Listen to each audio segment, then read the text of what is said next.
Bentrovati al Meteo.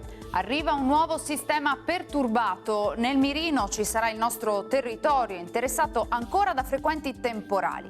Vediamo insieme il dettaglio di mercoledì 4 agosto.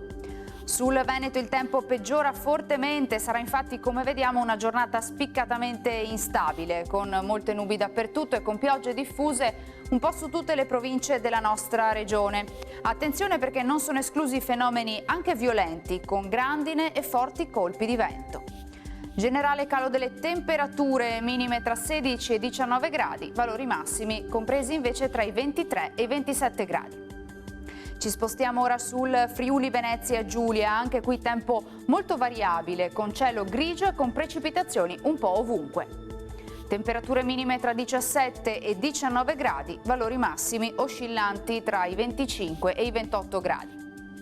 Infine diamo uno sguardo alla situazione del Trentino Alto Adige, dove avremo temporali anche in questo caso dappertutto e localmente potranno essere anche di moderata intensità, dunque attenzione.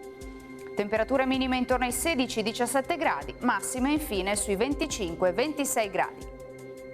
Dal meteo per ora è tutto, vi auguro come sempre un buon proseguimento in compagnia di Antenna 3.